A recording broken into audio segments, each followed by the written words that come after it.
Live from New Delhi, you're watching DD India, India's voice to the world. I'm Mark Lin. Namaskar. Coming up in News Hour. India expects Saudi Arabia to respect mutual interest and sensitivities in the strategic partnership, asserts the Foreign Ministry. UN Security Council to vote on reimposing sweeping sanctions on Iran under the 2015 nuclear deal's snapback mechanism. Israel closes Gaza's main highway, urges residents to leave ahead of escalation as UNGA session intensifies scrutiny.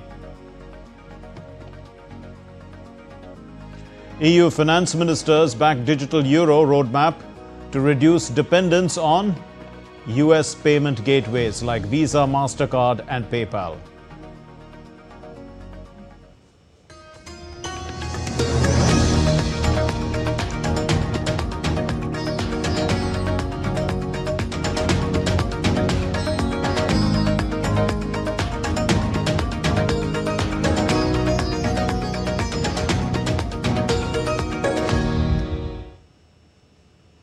India has responded to Saudi Arabia's defence pact with Pakistan. Talking to the media in New Delhi, the Ministry of External Affairs' spokesperson Ranveer Jaiswal said that India expects Saudi Arabia to respect mutual interests and sensitivities in the strategic partnership, expressing hope that this partnership will reflect shared concerns. India and Saudi Arabia, we have a wide-ranging strategic partnership which has deepened in the last several years considerably. We expect that this strategic partnership will keep in mind mutual interest and sensitivities. On Pakistan and the fight against cross-border terrorism, the MEA spokesperson Jaiswal called on the world to intensify efforts in the fight against terrorism. Terrorism matters, we are very clear. The world is aware of the nexus between the terrorists and the Pakistani state and military. Such statements make it even more glaring. We all have to fight cross-border terrorism and terrorism. In each and every document that comes out of a multilateral arena, whether it is BRICS or SCO or anywhere else, you see the kind of support that is there to fight international terrorism. And in fact, there is a reference to fighting cross-border terrorism as well. So, we call upon the world that we have to strengthen and intensify our efforts to deal with terrorism. India has welcomed Nepal's interim government and has pledged full support for peace and stability. The Ministry of External Affairs' spokesperson Jaiswal emphasized India's commitment as a close neighbor. The new interim government happened in Nepal. We issued a statement. We welcomed the new interim government. Post that, we had a telephone conversation between our Prime Minister and Prime Minister Karki, where we have reiterated and reaffirmed our steadfast support to Nepal, that we'll ensure all support in terms of establishing peace and stability. We are, as a development partner, as a fellow democracy, and as a close neighbor, we have extended all support to Nepal so that there is early restoration of peace and stability in the country, and it is a relationship where we'll be working together for the progress and prosperity of the peoples of the two countries. India's Prime Minister Narendra Modi received a telephonic call from the Prime Minister of Greece, Kyriakos Mitsotakis, on Friday, and Prime Minister Mitsotakis, he extended birthday greetings to Prime Minister Modi and voiced Greece's support for a swift India-EU free trade agreement and also the success of India's 2026 AI Impact Summit. The leaders reviewed bilateral ties across trade, tech, defense and more, reaffirming their commitment to deepen the India-Greece strategic partnership. They also exchanged views on regional and global issues and agreed to stay in regular contact.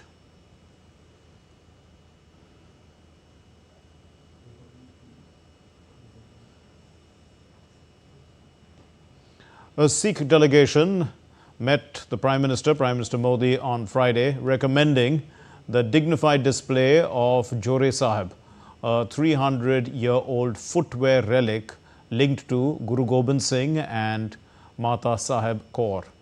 The Union Minister Hardeep Singh Puri, whose family preserved the relics for generations, joined this meeting. Taking to social media platform X, Prime Minister Modi said, and I quote, "I was very happy to receive the distinguished and accomplished members of the Sikh delegation who handed over their recommendations with regard to the safekeeping and befitting display of the immensely sacred and invaluable holy Jore Sahib of Sri Guru Gobind Singh Ji and Mata Sahib Kaur Ji. Holy relics are significant and spiritually important as the Jore Sahib, and they are as much a part of the glorious Sikh history as they are of the cultural ethos of our nation. The holy relics will inspire the future generations to follow the path of courage, righteousness, justice and social harmony shown by Sri Guru Gobind Singh Ji."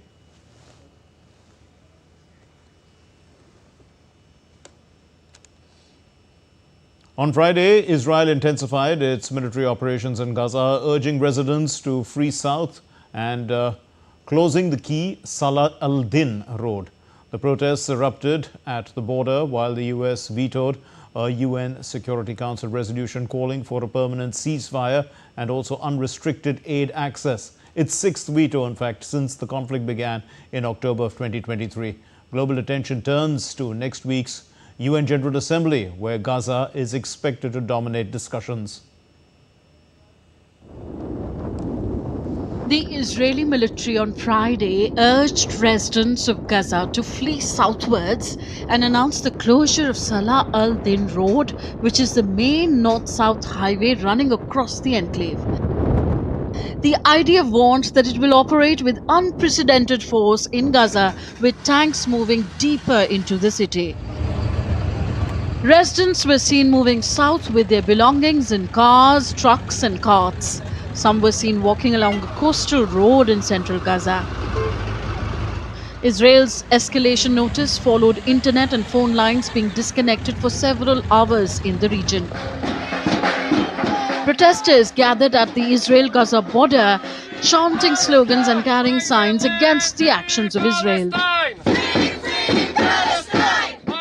Earlier on Friday, residents in Gaza woke up to multiple explosions in early hours. The ground offensive included Israeli tanks and jets pounding the city with sounds of explosion. Meanwhile, the United States vetoed a draft United Nations Security Council resolution that demanded an immediate and unconditional permanent ceasefire in Gaza and sought that Israel lifts all restrictions on aid deliveries to the Palestinian enclave. This is the sixth US veto since the conflict between Israel and Hamas began in October 2023.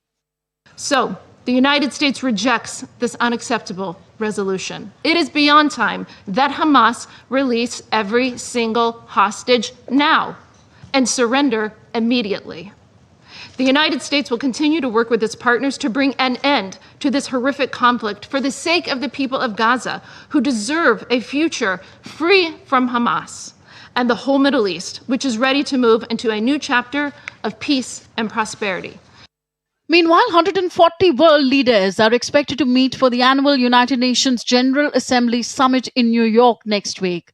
This year, the future of the Palestinians and Gaza will be one of the dominant subjects of debates at the UNGA. Amid the clash, Israel also shut the sole gateway between the Israeli-occupied West Bank and Jordan. The move followed the killing of 2 Israeli military personnel when a driver bringing humanitarian aid from Jordan opened fire. Meanwhile, as Israeli soldiers prepare to widen their ground offensive in the Gaza Strip, the world and the UN leaders gather to put an end to this conflict. Bureau Report, DD India. Spain supports the EU Commission's proposal to freeze trade agreements with Israel. Prime Minister Pedro Sanchez said Spain's concern over Israel's actions in Gaza is rooted in geopolitical and human rights issues. At a press conference with the German Chancellor Friedrich Merz, he cited Spain's own concerns, own experience with terrorism, and also criticized Netanyahu's approach to such threats. En relación con la propuesta de la... In relation to the proposal by the Presidency of the European Commission, the position of the Spanish government is clear. We agree. In fact, for more than a year now, we have been requesting the European Commission to suspend the Strategic Association Agreement between the European Union and Israel, as we believe that one of the most important articles, which is the obligation to respect international humanitarian law, was being violated by the government of Israel. Derecho internacional humanitario por parte del gobierno de Israel. The meeting between Sanchez and Merz also focused on topics like solar energy initiatives and the European Future Combat Air System fighter jet project. France's Interior Ministry has instructed prefects to block Palestinian flags on public display at buildings ahead of Paris's formal recognition of Palestine at the UN General Assembly on Monday.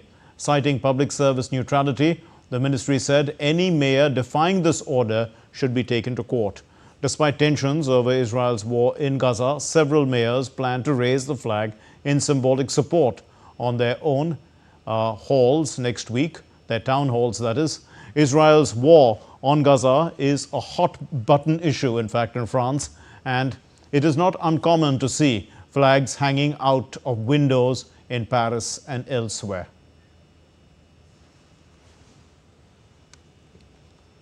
The Russia-Ukraine war, now well into its third year, is spilling over, in fact, into wider Europe. From expulsions and sanctions to fresh battleground claims, here's how the conflict is intensifying on multiple fronts.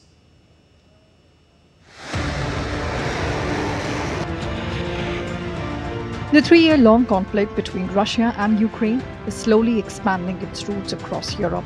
In a sharp diplomatic escalation, Belarus, a close ally of Moscow, ordered a Czech diplomat to leave the country and summoned a senior Polish envoy. The move comes after Prague and Warsaw expelled Belarusian diplomats earlier this month on espionage charges. On the international front, the European Commission has unveiled a fresh package of sanctions against Russia. EU Chief Ursula von der Leyen said the measures will hit banks and crypto dealings while also fast-tracking the bloc's exit from Russian fossil fuels. In the last 2 weeks, Russian Shahid drones have violated our union's airspace, both in Poland and in Romania. These are not the actions of someone who wants peace. Again and again, President Putin has escalated, and in response, Europe is increasing its pressure. This is why today I'm presenting the 19th package of sanctions. First, on energy. Russia's war economy is sustained by the revenues from fossil fuels. We want to cut these revenues. Ukraine, for its part, is pushing ahead with security guarantees. First Deputy Foreign Minister Serhiy Kyslytsya confirmed progress on legally binding agreements with the United States and European allies. He called President Donald Trump's pledge to back Ukraine's defense a breakthrough. I think that we are making progress. And I may agree with those who say that the progress is not enough or not as expedient as we would wish it to be. But we do make progress. And I think that the breakthrough moment was during the meeting in Washington, D.C., when the Americans, President Trump himself, reconfirmed that the Americans would be part of the security guarantees. On the ground, President Volodymyr Zelensky met troops and commanders in the eastern Donetsk region, where some of the fiercest battles are underway. Zelensky said Ukrainian forces had retaken 160 square kilometers near Dabropilia, an area where Russia broke through defenses last month. But Russia struck back. A drone attack targeted Kyiv early Friday, while Russian forces claimed new gains capturing Moravka in Donetsk and Novo-Ivaniku in the Zaporizhia region. Diplomatic battles abroad, military clashes at home. The Russia-Ukraine war shows no signs of easing as both sides dig in and Europe braces for wider fallout. Bureau Report, DD India. Well, still to come here on DD India News Hour. Trump and Xi hold their first phone call in 3 months to tackle TikTok deal and trade disputes. EU unveils the 19th sanctions package to intensify pressure on Russia over Ukraine war. We'll get you more on that. At least 11 people killed in multiple blasts in Balochistan.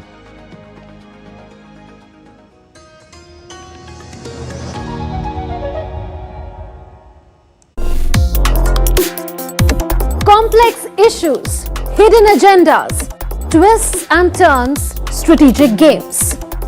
We think all dots are linked. We just need to connect them. Join me every week as I connect the dots to unravel hidden designs in statecraft, mysteries, and decode issues that matter to you. Watch Connecting the Dots with me at these times on DD India.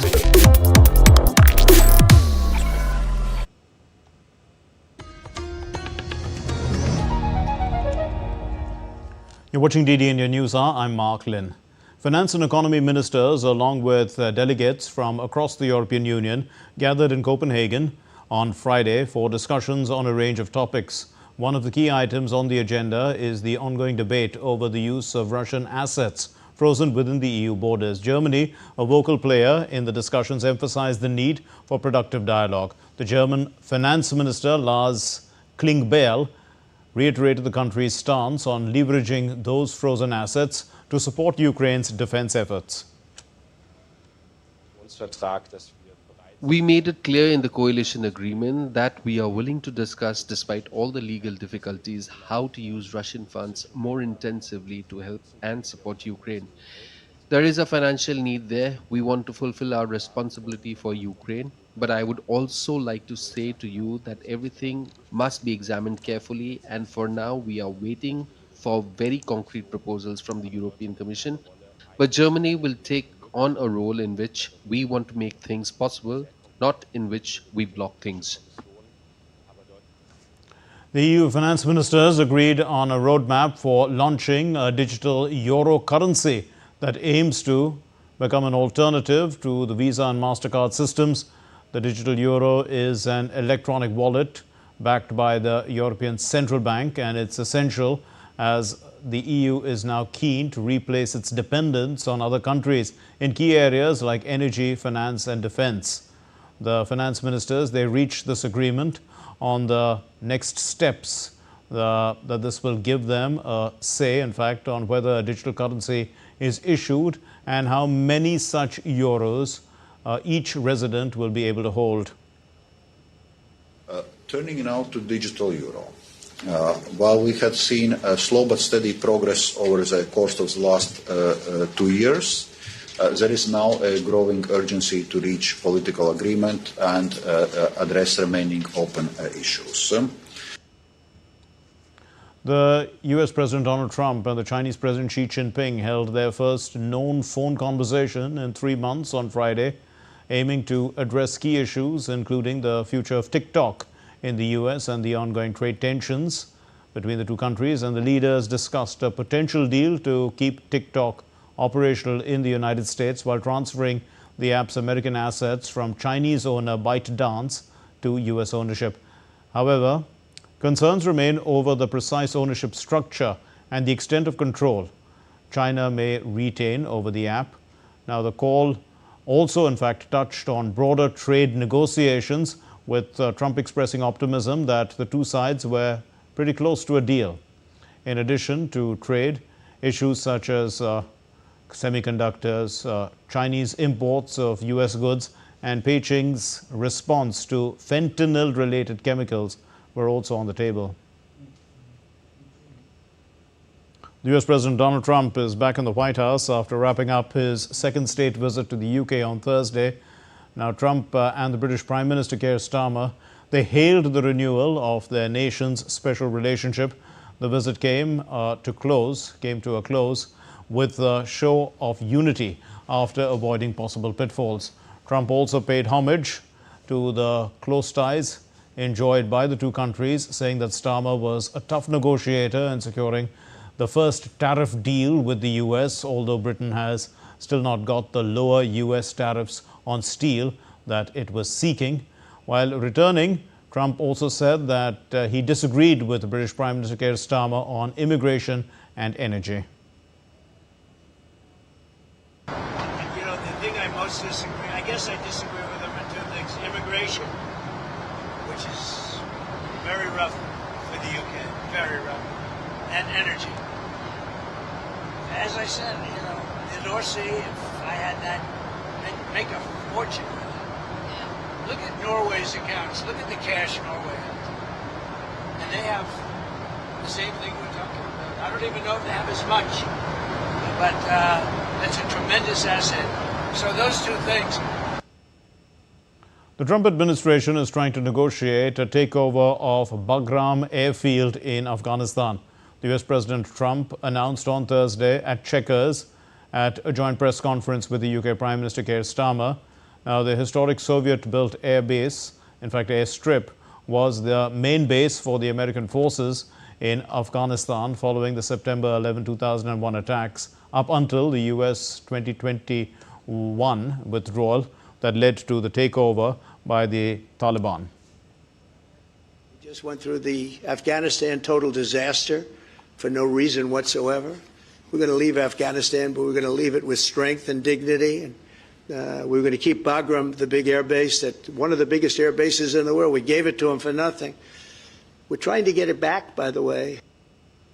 Well, Canada and Mexico signed a deal to deepen economic ties as Mark Carney has held talks with the Mexican president in his two-day visit to Mexico City. The Canadian Prime Minister Mark Carney and the Mexican President Claudia Sheinbaum reaffirmed their commitment to the United States-Mexico-Canada agreement, defending it as a key to North America's economic success. They acknowledged also tariff pressures from the United States, from President Donald Trump, and they've agreed to work on making this deal fairer for all sides. And we are both committed to our shared partnership with the United States. And we look forward to using the upcoming review of TMEC, USMCA, CUSMA, different acronyms for the same thing, to find ways to make it fairer and more effective. Bilaterally, Canada and Mexico complement each other's strengths, and we stand united in times of challenge and crisis. The Mexican President, Sheinbaum, she expressed optimism about the future of the United States-Mexico-Canada agreement, the USMCA, and stated that she believes this agreement will endure in the future despite Trump's push to renegotiate it in favor of U.S. manufacturers. This deal, in fact, is effective since 2020 and it will be reviewed next year. It's crucial for both economies, for the economies of both Mexico and Canada, because they rely heavily on U.S. markets. The government of South Korea aims to resolve the visa issues of its migrant workers with the United States government before proceeding with an investment package. This is what the South Korean Foreign Minister Cho Hyun has informed.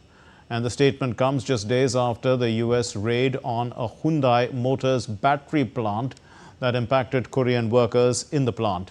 They were later deported to the home country. South Korea and the U.S. had agreed to a $350 billion investment package as a part of a bilateral trade deal. 11 people have been reported dead in Pakistan's southwest province of Balochistan. This happened in multiple blasts. A suicide bomber drove an explosive-laden car into a convoy of paramilitary soldiers in Dasht on Thursday in Pakistan's southwestern tip near Iran. The blast killed 5 people, according to local officials. The attack was claimed by the separatist group, the Baloch Liberation Army. Another blast also occurred near the Afghan border, crossing in the province, killing 6 laborers. This happened also Thursday night. India's Commerce and Industry Minister Piyush Goyal has wrapped up a 2-day visit to the United Arab Emirates on an optimistic note, signaling a big leap ahead in the India-UAE partnership. Calling the visit very constructive, Goyal said that both sides reaffirmed their commitment to deeper engagement in trade, investment, energy security and cutting-edge technologies like artificial intelligence and genomics. The minister co-chaired the 13th India-UAE High-Level Joint Task Force on Investments. He met senior UAE leaders, including the National Security Advisor Sheikh Tahanoon bin Zayed. Discussions range from infrastructure to green energy and resilient supply chains under the India-Middle East-Europe Economic Corridor framework. Among key projects reviewed was this project, the Bharat Mart, which is a 2.7 million square foot facility coming up in Dubai's Jebel Ali Free Zone area. It has over 9,000 companies already showing interest. Projects in food processing, logistics and pharmaceuticals were also in focus. Accompanied by 75 Indian business leaders, Goyal stressed that structural reforms and ease of doing business under the Modi government have unlocked vast opportunities. The UAE, he said, is emerging as a top partner in both traditional industries and sunrise sectors, startups, fintech and renewable energy. Very engaging days of extensive discussions, meetings at the highest level of government and business in UAE. And I'm closing this two-day visit on a tone of high optimism, great confidence, and reassurance that the UAE-India strategic partnership is strong. There's a mutual commitment towards deeper engagement, big business, large investments, and further effort to expand our relations at the political, diplomatic, economic, and people-to-people level. Let's take a look at other stories making news from around the world. Kilauea, one of the world's most active volcanoes, has been erupting periodically since December 23rd, 2024. The USGS website states that the volcano has erupted dozens of times since 1952 and from 1983 to 2018. Eruptive activity was nearly continuous along the volcano's east rift zone. In Greece, stock breeders are in despair as virulent sheep pox virus is decimating their flocks, and authorities are warning of a possible nationwide lockdown in animal movements. An outbreak of the highly infectious virus is threatening to drive up food prices as well and affect the production. French President Emmanuel Macron on Friday visited the bell towers and roof of the Paris's Notre Dame, and they are set, in fact, to reopen to the public for visits. Now, visits of the monument and Holy Mass resumed after reopening ceremonies were held in December, but the towers had remained closed. So the new tour route includes the space for visitors and the towers. For the first time in history, the United States' Army Old Guard fife and drum corps, they played at the changing of the guard ceremony at Buckingham Palace. The performance, witnessed by hundreds of spectators, marked a historic moment following US President Donald Trump's second state visit to the UK.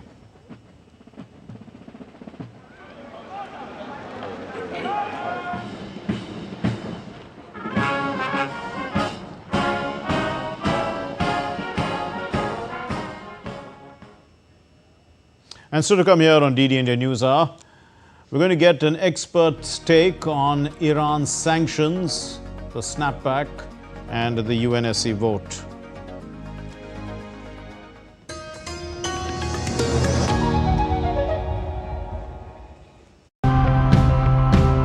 The biggest problems can often feel too complex to solve, beyond our capacity, or just impossible.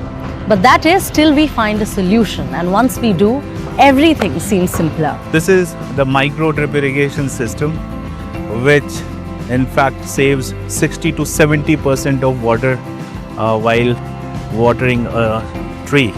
We are looking for on the land today with the natural plants are around 1/3 of a ton of nickel per hectare. It is readily available. We can get it from the surrounding area, and the local farmers also benefit. If we use waste from their sugarcane crops, they get something out of it too. By helping hedgehogs, I make a small attempt to compensate for the injustice in this world.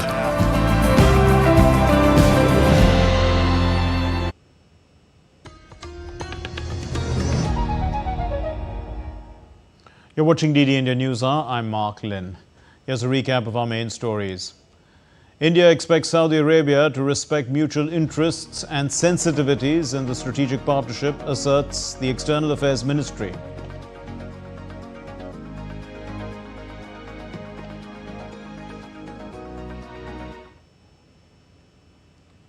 Well, the UN Security Council, in fact, is to vote. We'll move on to our next story, and this is the story. In fact, the UN Security Council is poised for a pivotal vote on Friday that could reimpose sweeping sanctions on Iran under the 2015 nuclear deal's snapback mechanism. The vote follows weeks of tense diplomacy, including Iran's last-minute withdrawal of a resolution at the IAEA condemning attacks on its nuclear sites. France, Germany and the UK, the E3, they triggered the snapback process, and the US also continues to apply pressure. So expectations are high that sanctions will return. Let's look at this report. Iran withdrew its draft resolution banning attacks on nuclear sites just hours before the IAEA vote on Thursday. Backed by China, Russia and others, it condemned the June 2025 strikes by Israel and the US. Iran deferred it to next year's conference. Iran's UN envoy, Reza Najafi, said the resolution was withdrawn in goodwill and at the request of several nations. Earlier, Iran had called for a new verification modality, citing threats to its nuclear facilities from military strikes. When everything is destroyed, what should be inspected? Everything is destroyed. What they want to be inspected? What they are looking for? There should be a procedural method, should be negotiated, concluded, and designed in order to resume the inspection, and this is the time for which we have called it as a modality. So this modality should be taken at force in the future. Iran's decision to withdraw its draft resolution at the IAEA ties into the broader diplomatic maneuvering around the UN Security Council vote on snapback sanctions scheduled for Friday. This year's UNGA is being seen as a diplomatic chessboard. Some call it the World Cup of diplomacy. The United States had lobbied aggressively to block the Iran IAEA resolution, warning it might cut funding to the IAEA if the resolution passed and if it affected Israel's standing within the agency. The UNSC vote targets Iran over alleged breaches of the 2015 nuclear deal. The US position was made clear by US Secretary of State Marco Rubio earlier this week on his visit to Israel. Cooperated and were involved together just a few weeks ago on the issue of Iran and Iran's desire to possess not just nuclear weapons, but short and mid-range missiles with the capability of threatening our presence here in this hemisphere, in this region, and of course the safety and security of the Jewish state. But I would venture to say a threat that actually extends well beyond that to the kingdoms of the Gulf and eventually even into Europe. The UNSC is voting on South Korea's resolution aiming to block automatic sanctions on Iran under the 2015 deal's snapback clause. It needs 9 votes and no vetoes, but is unlikely to pass. France, Germany and the UK triggered a snapback last month, citing Iran's uranium violations. Macron called sanctions a done deal. The vote follows June's Israel-Iran war and strikes on nuclear sites. Sanctions, arms bans, missile limits, and more are expected to return. But for now, Iran's tactical retreat is not quite a surrender. It shows Iran is still willing to play the long game. Bureau Report, DD India. And to discuss this, we have with us Arvind Gupta, Director of the Vivekananda International Foundation and former Deputy National Security Advisor of India. Thank you, Mr. Gupta, for being with us. Now, does the E3, that's France, Germany and UK, have solid grounds to reimpose sanctions, or does Iran's cooperation with the IAEA alter the calculations a bit, because they have worked out a new deal in Cairo earlier this month? Well, as you said in your report, it's a long game, and Iran is quite expert at it. So this is, yes, the pressure on Iran is building, and it looks that the sanctions would return, and that would put some additional pressure on Iran. But Iran over the years has been able to survive, though the economic situation is not so good. But nevertheless, they have been able to find their way around the sanctions.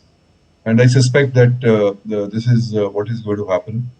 So there will be some diplomatic win for the E3 and some psychological pressure on Iran, and maybe some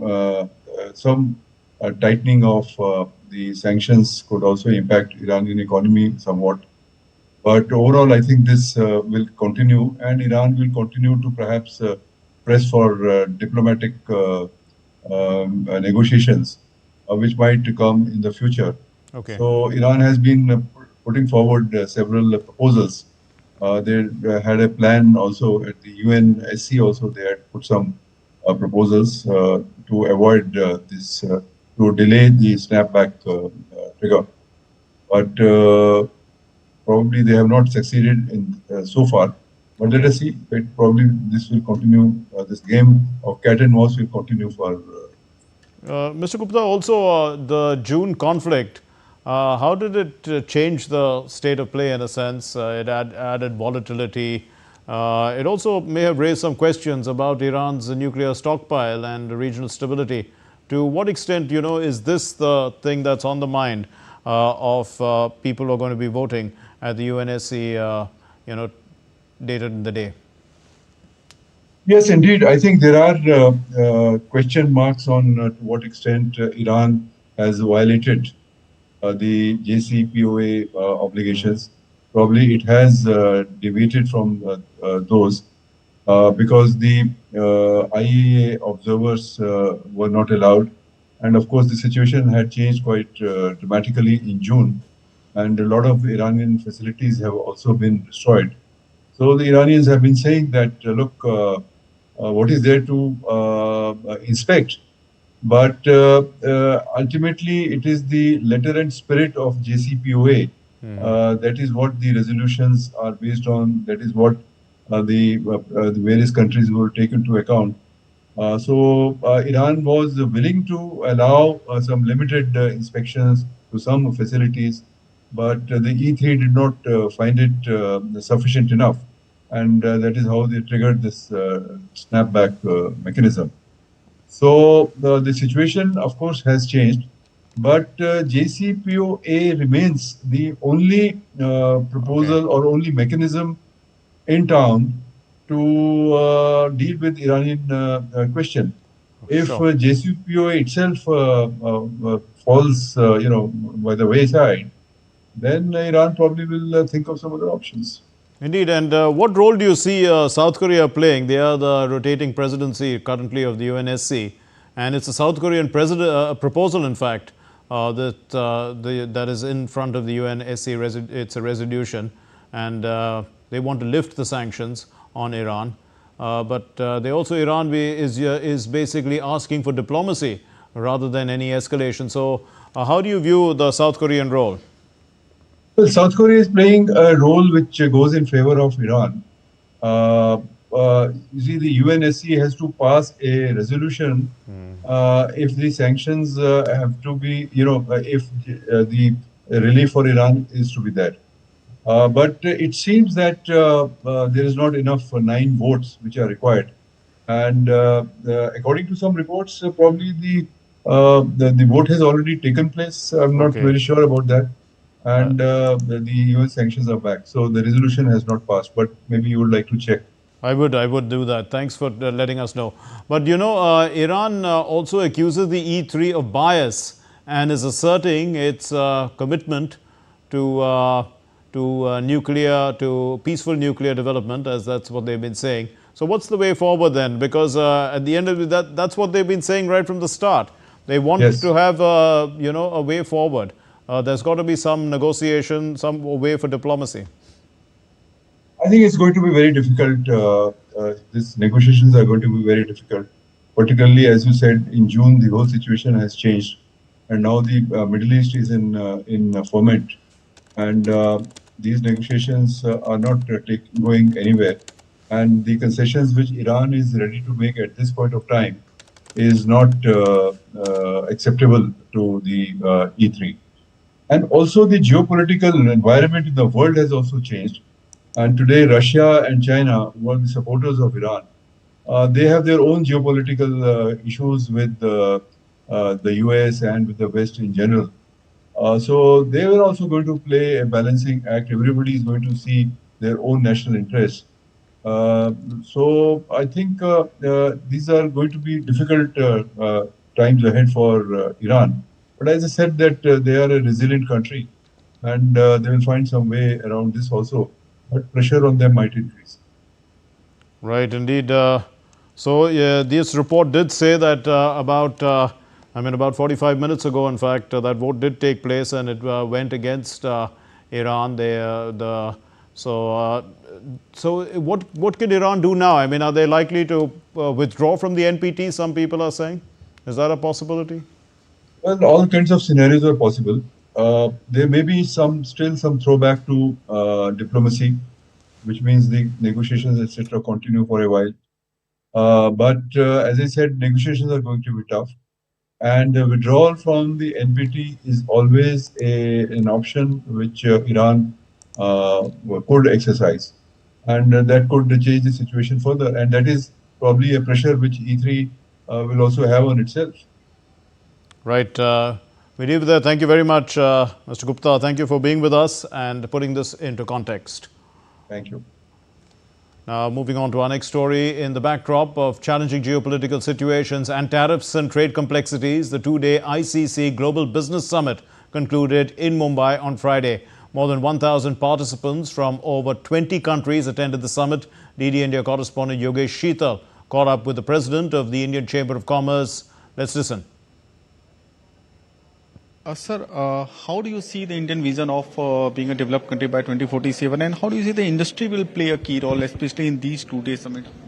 I think definitely the vision of 2047 in the way that the country is working, the government along with the private industry, मेरे को तो लगता है before 2047 only we'll become a developed nation. Our country is growing from strength to strength. As you can see already, we are the fastest growing large economy, and all the confidence that we as Indian industry have is within our country. We have also seen the government has introduced reforms in GST. So do you think that India is currently taking a lead, overlooking all the situations which are just going around? Absolutely, that is the confidence is coming. We are only looking within India. Our government is always working on forward-looking policies, always thinking of the citizens, always thinking of how can we give more opportunities to our people, to our MSMEs, to our other agencies as well. So absolutely, it is India that has now become the shining example for the world. It is now why everyone is looking towards India as the next big country. That's why all of various countries are now willing to sign some kind of FTA, some kind of BTA with India, because everyone is convinced of India's long-term potential. What was the actual come up that you have seen, that the actual takeaway from this summit? The basic idea for this summit was that we want to again showcase the opportunities available in our country. And as part of ICC, we have close to 20 international offices with many members in each country. So we all invited them, all our chief reps have come, they've brought in 5 to 10 to 15 companies and delegates from each region to really showcase how much India is offering, how much potential there is, and everyone is excited. The possibility of being a developed country may prevent before the time that the deadline has been set by the government of India. With my colleague Suresh Kale, I am Yogesh Kumar Sheetal, reporting from Mumbai for DD India. Still to come here on DD India News are Prime Minister to inaugurate the Mumbai International Cruise Terminal on Saturday. We'll also get you updates from the World Athletics Championships in Tokyo. And the speed skater Anish Raj clinches the bronze at the Speed Skating World Championships in China.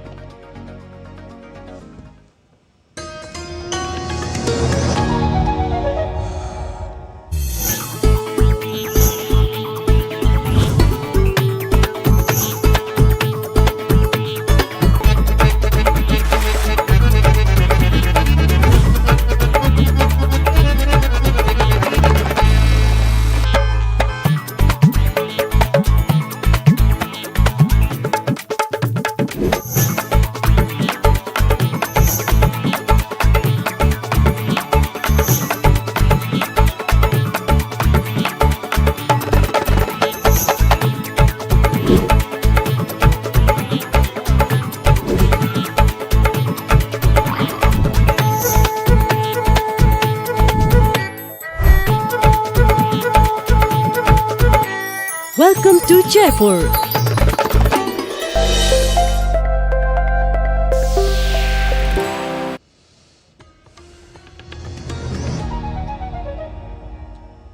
Well, before we move on, let me just let you know that the United Nations Security Council had voted on that draft resolution of South Korea. It could not be taken forward because, in fact, sanctions, this was not adopted because 9 member states had voted against it.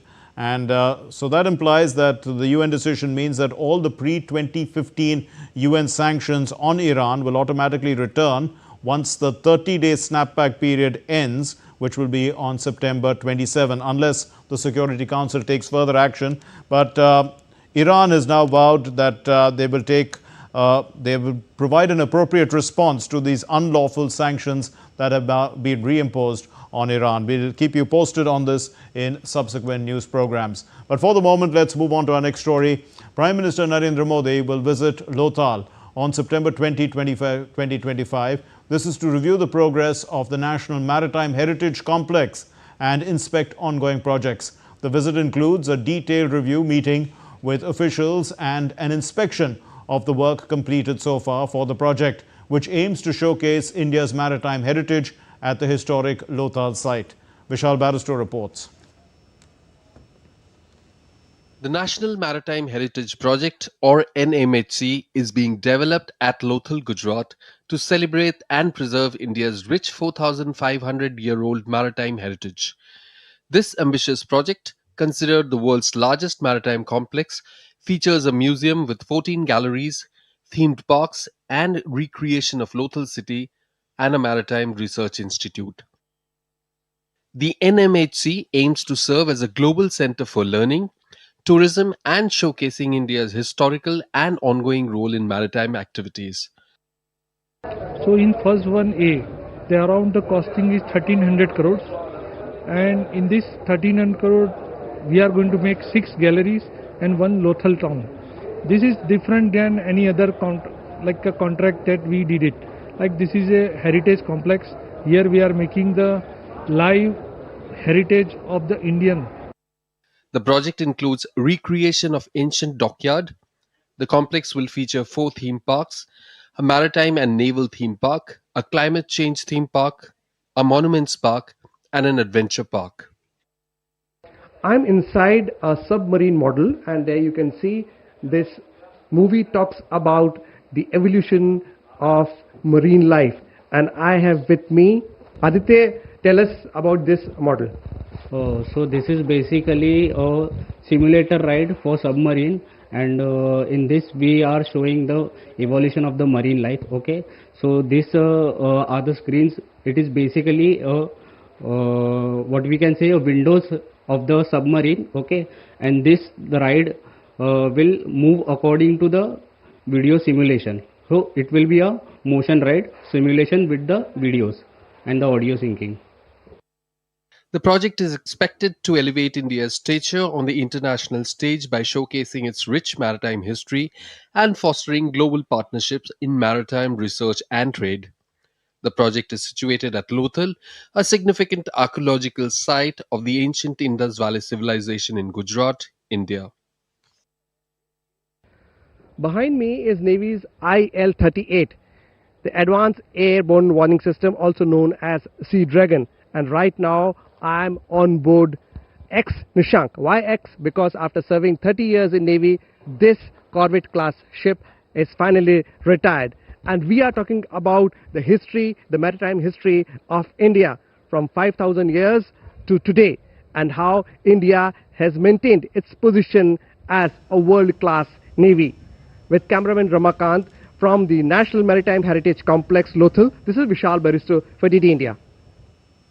And in yet another major boost to the maritime sector, Prime Minister Narendra Modi will inaugurate the Mumbai International Cruise Terminal on Saturday. The Prime Minister will inaugurate the state-of-the-art terminal at Indira Dock, and this inauguration will mark a new era for modern cruise travel in the city. The facility is expected to position Mumbai as a global cruise hub, boosting tourism and maritime economy. Extreme weather conditions continue to make headlines globally, with earthquakes striking Russia, Chile and Indonesia. Meanwhile, South Sudan and Southeast Asia are grappling with devastating floods. DD India's Adamya Mishra reports.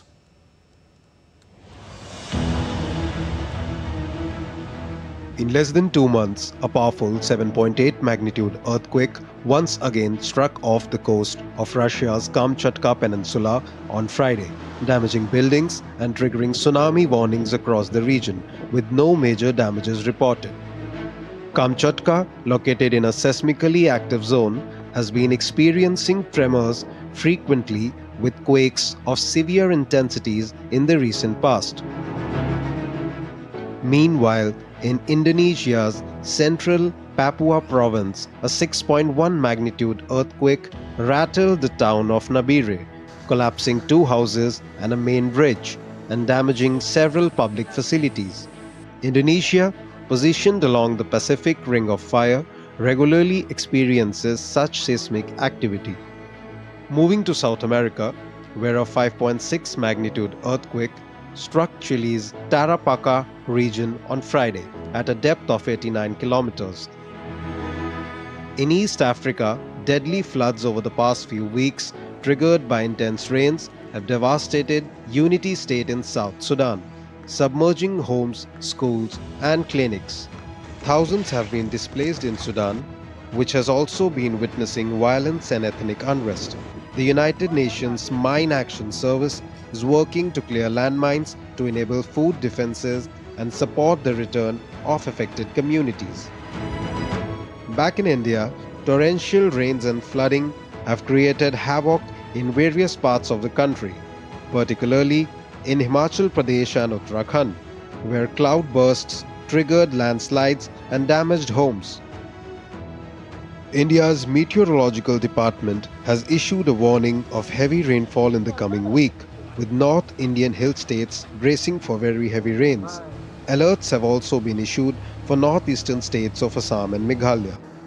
As quakes, wildfires and rains continue, nations worldwide gear up to counter challenging weather pattern, as many regions are struggling to recover from recent disasters. Adamya Mishra's report for DD India. You're watching DD India News Hour. Let's get you the sports news and updates from Day 7 of the World Athletics Championships in Tokyo. The American sprinters, the stars, Noah Lyles and Melissa Jefferson Wooden, they delivered standout performances in the men's and women's 200 meters finals, claiming gold in emphatic fashion. Noah Lyles matched Usain Bolt's historic feat of 4 consecutive world 200 meters titles. Lyles is renowned for his showmanship and devastating finishes.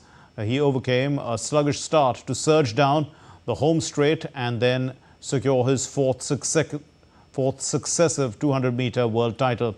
His timing, 19.52 seconds.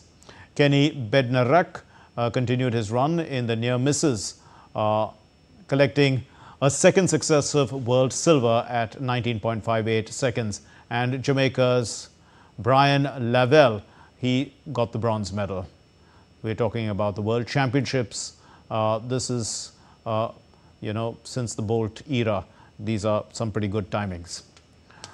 The world's 200 meters, the women's 200 meters final also belonged to Melissa Jefferson Wooden, and she stormed to a gold in 21.68 seconds, the fastest time in the world this year, having already claimed the 100-meter crown earlier in the championships. The 24-year-old became the first American woman to complete the sprint double at the World Championships. India's junior speed roller skater Anish Raj on Friday clinched the bronze medal at the junior men's one-lap road sprint at the 73rd Inline Speed World Championships in China. Racing against the world's best, Anish clocked an impressive 39.714 seconds to clinch the podium finish, becoming the first Indian ever to win a medal in the one-lap road sprint junior category. The Bedhahi Worlds, featuring elite speed skaters from 42 nations, stands as perhaps the premier global stage for roller sports. Renowned for its fierce competition, the championship not only crowns the fastest athletes, it also highlights the sport's expanding international footprint.